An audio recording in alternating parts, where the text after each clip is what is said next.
الحمدللہ رب العالمین الرحمن الرحیم۔ السلام علیکم ورحمۃ اللہ وبرکاتہ۔ تصوف کے جوہری پہلو کے سلسلے میں آج کا واقعہ، آج کی بات معاملات صوفیہ میں سے ایک معاملہ۔ حضرت عطا رحمۃ اللہ علیہ فرماتے ہیں کہ میں ایک بازار میں گیا، دیکھا تو وہاں مجنونہ باندی فروخت ہو رہی ہے۔ میں نے اسے 7 دینار دے کر خرید لیا اور اپنے گھر لے آیا۔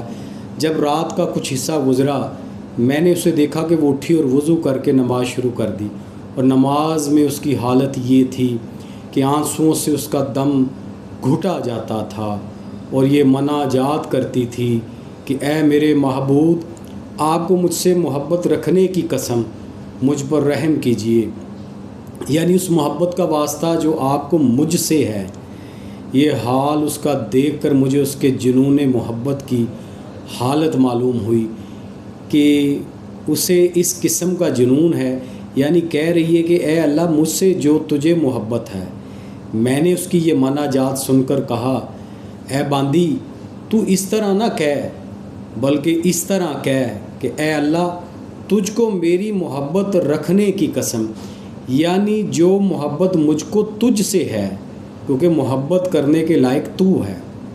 یہ سن کر وہ مجھ سے بولی، چل دور ہو، مجھے قسم ہے اس حق کی، اگر اسے مجھ سے محبت نہ ہوتی تو تجھے میٹھی نیند سلاتا اور مجھے رات کو یوں کھڑا کرتا اپنے حضور میں۔ پھر نہایت بلند آواز سے پکاری، اے اللہ، میرا اور آپ کا معاملہ اب تک پوشیدہ تھا، یعنی محبت کا، اور اب مخلوق کو بھی خبر ہو گئی ہے۔ اب مجھ کو آپ اپنے پاس بلا لیجئے۔ یہ کہہ کر زور سے چیخ ماری اور اس کے صدمے میں جان دے دی۔ اللہ اکبر۔ اب اس واقعے کا جو جوہری پہلو ہے، وہ جوہری پہلو ایک تو یہ ہے کہ یہ جو دعویٰ ہے نا کہ مرد ہی ولایت کے مقام پر جو ہے نا وہ فائز ہوتے ہیں، اکثریت تو مردوں کی ہے، لیکن اس جیسے بے شمار واقعات ہیں کہ عورت کو بھی اللہ نے یہ مقام عطا کیا ہے۔ پہلا جوہری پہلو تو یہ ہے کہ ایک باندی، ایک غلام جسے حضرت عطا رحمۃ اللہ خرید کر لائے ہیں، جب اس کا معاملہ دیکھا اپنے اللہ کے ساتھ تو اس کی تصحیح کرنی چاہیے، تو اس نے آپ کا قبلہ درست کیا، آپ کے معاملات درست کیے، یعنی ایک عورت جو ہے وہ بھی مقام محبوبیت کے درجے پر فائز ہو سکتی ہے۔ اب دوسرا جوہری پہلو جو ہے اس کا بڑا خوبصورت، وہ یہ ہے کہ آپ اندازہ کریں کہ حضرت عطا رحمۃ اللہ علیہ ایک باندی یعنی ایک غلام خرید کر لائے ہیں بازار سے۔ اب اس کا جو ظاہری سٹیٹس ہے وہ تو غلام کا ہے، لیکن وہ جانتی ہے کہ میرا حقیقی جو مالک اور وارث ہے وہ اللہ ہے، وہ صرف اللہ ہے۔ غلام ہو کے بھی وہ اپنے حقیقی مالک یعنی اپنے آقا، اپنے محبوب کو نہیں بھولی، اور جب حضرت عطا رحمۃ اللہ سے لائے اور اس کا یہ تمام جو طریقہ کار اور واردات قلبی جب چیک کیا، دیکھا اور اس کی مناجات سنی، تو اندازہ ہوا کہ یہ تو اللہ والی ہے۔ تو پھر اسے کہا کہ یوں نہ کہو کہ اللہ کو تجھ سے محبت ہے، یوں کہو کہ مجھے اللہ سے محبت ہے۔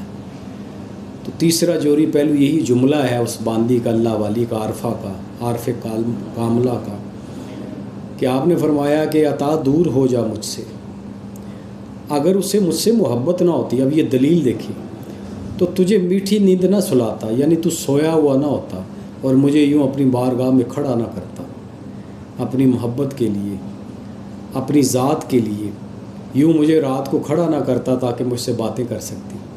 تو یہ اس کا تیسرا جوہری پہلو ہے۔ تو یہی مقامات اور معاملات صوفیہ ہیں، اور یہ ضروری نہیں ہے کہ صوفی ایک مرد ہی ہو، عورت بھی ہو سکتی ہے۔ بس بات یہ ہے کہ اللہ سے آپ کا معاملہ ہونا چاہیے، اللہ کو جاننا چاہیے۔ اگر آپ اپنے اللہ کو جانتے ہیں، آپ عبد ہیں، آپ غلام ہیں، لونڈی ہیں، باندی ہیں، آپ جو کچھ بھی ہیں، لیکن اگر آپ اپنے اللہ سے واقف ہیں، اللہ کو جانتے ہیں، تو پھر آپ غلام نہیں ہیں، پھر آپ اسی منصب پر فائز ہیں جسے مقام محبوبیت کہتے ہیں، اور وہ مقام ہے جہاں اللہ آپ سے جو ہے محبت کرتا ہے اور اپنا قرب عطا کرتا ہے۔ تو اس کے لیے ضروری نہیں کہ مرد ہو، عورت بھی ہو، لیکن یہ جاننا ضروری ہے کہ وہ اللہ کو جاننے والی یا جاننے والا ہو۔ تو اللہ تعالیٰ ہمیں اپنے بزرگان دین کا سی مقام اور مرتبہ سمجھنے کی توفیق عطا فرمائے اور ہم سب کو مقام شرف عطا فرمائے، آمین۔